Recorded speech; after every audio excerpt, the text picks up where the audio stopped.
What's up, everybody? It's your boy Choppadong, and we are coming back at you on Thursday afternoon. 3-game small main slate. We're going to do the too tight cash game player pick pool for you, and we're going to show you how to beat those cash games with using nothing but ownership projections, because ownership projections typically tell us who the better players are, because these days industry standard projections don't vary much from site to site, and people see the smart plays. They see the best plays.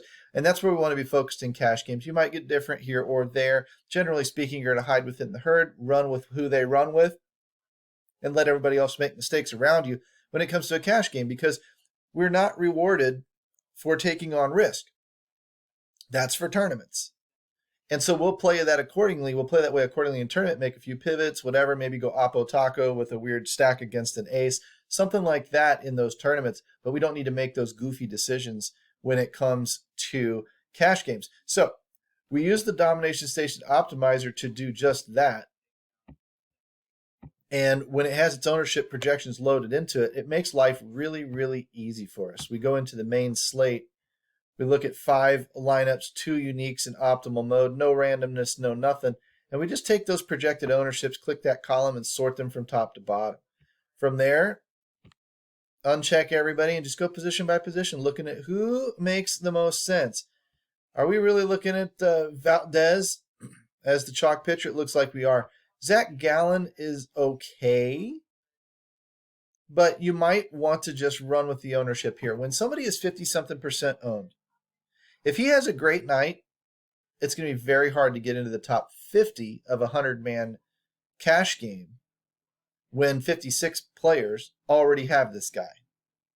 You don't want to take that chance and pivot out. Now, you don't want to say, well, maybe he has a bad day, and then I'll pivot and go somewhere else. If you don't have evidence to that happening, don't take that chance. It's unnecessary. So we can leave Zach Gallen out of it tonight. Save that for your tournaments. All these other guys become tournament plays. If I look at cash games or catchers, I'm usually going to see a higher owned catcher on a shorter slate of 3 or 4 games. So we'll go ahead and include Wilson Contreras there. But again, look at the drop off between 24% owned and 7% owned.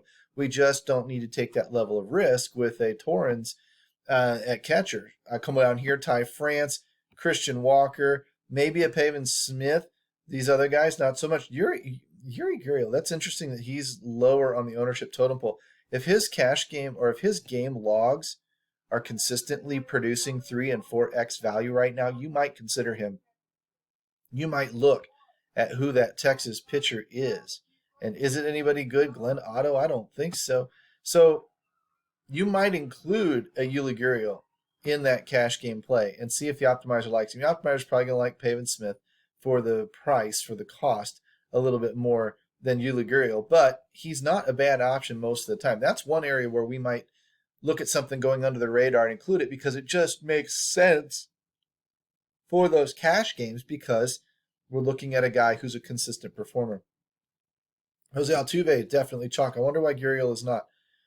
Toro, Ian Happ, Kittle Marte, Josh Rojas, and then Jonathan VR. This is crazy to include this many people. Look at all this ownership.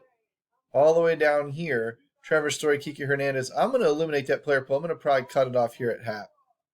I want the guys that are most likely highest owned. Kittle Marte can be a cash game play in a lot of cases. Josh Rojas can be in a lot of cases. We may not need him tonight.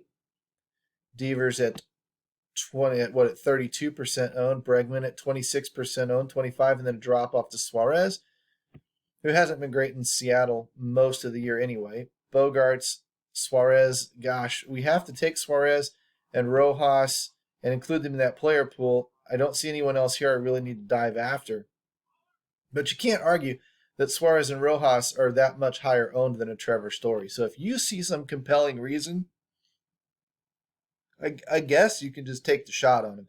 But judging by those ownerships, there's nobody here that is so critically highly owned that we have to play them like at pitcher, okay? So it's a little bit more wide open than you might think upon first glance, but you've definitely got to cut a line somewhere. If we cut it down here at about, well, there's Pavin Smith, but if we take it down to about 20% owned, that's a decent number to start with. Not a big fan of Aluplo being the chalk at 42% owned, batting 7th in the order, but it is what it is. Brantley's a cash game play usually. Kiki Hernandez, Rafael Ortega has been a cash game play lately. So we can make a few adjustments or a few tweaks to the player pool and hope that they pull in with a little bit higher than usual numbers. And then we make those 5 lineups and we just go looking up and down the board. And we see what we like. Again, I don't want to see too many from one particular team in my order. 3 is about my max. So 3 Cubs and 2 Diamondbacks. I guess that's okay. They're carrying the ownership. There's one that's a little bit more spread out. It's got Brantley and Tucker. Tucker's okay-ish for cash games. He's usually not that much of a cash game type of player. Looking for a little bit of differentiation. If I wanted to get that differentiation and include some of those other guys for a little bit different look that might appeal to me a little bit more, I can come down to 3 or 4 unique players. I don't do this often in cash games, but now I'm starting to see a couple of different, there's Brantley and Tucker again, but there's 3 and 3, 3-3-2. That's more of a tournament type of lineup. A little bit more spread, Brantley and Altuve. We've got Altuve and Ty France in there with Devers, Rojas, Brantley, Happ, Varsho, Christian Walker. Barring a change or two, we might be able to bump some of these guys out, like a Ian Happ. If you don't like Ian Happ in the outfield, you click those little arrows there, and you've got Julio Rodriguez, Ketel Marte, Rafi Ortega that you can kind of choose between. You might take a peek at somebody like that. Like if I take an Ortega,